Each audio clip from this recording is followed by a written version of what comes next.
महाराज जेवत असतात, प्रत्येक व्यक्तीचं लक्ष ताटाकडे जाणार की नाही जाणार, की महाराजांच्या ताटामध्ये काय अन्न वाढलेलं. मग ज्यावेळेस त्या ताटामध्ये आपली नजर गेली तर कळत न कळत मनुष्य वासना जाणार. एका दिवस महाराजांना आपण समजा बेसनाचा लाडू दिलेला आहे, काही जणांना बेसनाचा लाडू आवडत असेल तर मनात काय, अरे बापरे बेसनाचा लाडू आम्ही खूप दिवस झाले करायचं तर केलं नाही. एखाद्याला भजी आवडत असेल, पाऊस पडतो बाहेर, बापरे भजी होणार की नाही होणार. म्हणजे महाराज जेवतात आणि त्यांच्या ताटाकडे आपण बघणं योग्य आहे का. मग कळत न कळत आपल्या वासना त्याच्यामध्ये जातात. त्याच्यामुळे आपण आहे ना महाराजांचा नैवेद्य जो आहे महाराजांना भरवल्यानंतर आपण तो झाकून ठेवतो. आणि आपण फक्त झाकून ठेवतो, परंतु आपण त्यानंतर काय म्हणतो, देव जेवला. ते का म्हणतो आपण माहितीये का तुम्हाला, की त्यावेळेस तुम्ही अनुभव घ्या. महाराज आहे ना इथे बसलेले असतात आणि ते जेवत असतात. महाराज जसं जसं आपण आनंदामध्ये देव जेवला हो देव जेवला या डोळ्याने मी पाहिला, आपण जेव्हा म्हणतो ना तेव्हा महाराज आहे ना हसत आनंदामध्ये जेवत असतात.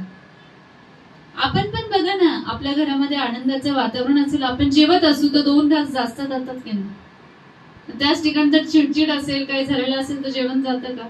मग आपण आनंदामध्ये महाराज पोटभर जेवतात. जेवण झालं की ते विडा घेतात, मग ते छान पैकी त्यांची आपण आरती करतो, त्याच्यानंतर नामस्मरण करतो, त्याच्यानंतर मग काही वेळेस मेडिटेशन करतो, काही वेळेस प्रश्न उत्तर, काही वेळेस अनुभव आणि भजन, अशा अनेक प्रकारच्या आपण सेवा घेतो. महाराज पूर्ण उघड्या डोळ्यांनी त्या बघत असतात. महाराज इथे पूर्ण बसलेले. आताच बघा तुमच्या डोळ्याच्या समोर या माऊलींचं आपण उदाहरण घेतलं की त्यांना आल्या आल्या महाराज रागात दिसले, दोन्ही वेळेस रागात दिसले. मग त्यांना त्यांच्या डोळ्यामध्ये पाणी आलं. डोळ्यामध्ये पाणी आल्यावर त्यांना आपण काय सांगितलं, 2 मिनिटांमध्ये तुम्ही महाराजांकडे बघा. त्यांनी पण समोर बघितलं की नाही महाराज आता हसतायत. मग आपण असं तर नाही केलं ना महाराजांची मूर्ती बदलली.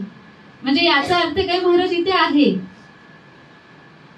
आपण 2-3 गुरुवार आधी बऱ्याच जण मला म्हणायचे, आमचे शिष्य पण मला बरेच वेळेस म्हटले की ताई तुम्हीच सांगतात की स्वामी असे दिसतात, स्वामी तसे दिसतात, मला पण एकदा स्वामींचं दर्शन घ्यायचंय, मिळेल का. म्हणजे तेवढी पात्रता आहे की नाही माझी मला माहिती नाही, पण स्वामींचं दर्शन मला घ्यायचंय.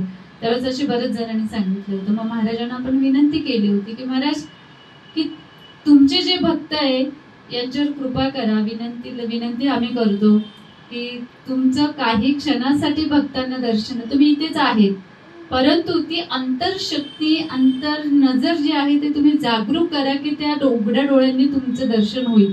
आणि खरोखरच त्यावेळेस बरेच भक्त होते इथे, आता आहे काही जण नाहीये, त्यांनी महाराजांना इथे बसलेलं बघितलं की नाही. किती जण होते त्यावेळेस. महाराज हात वरती कर बरं, महाराजांचं दर्शन घेतलं त्या दिवशी कोण कोण होते.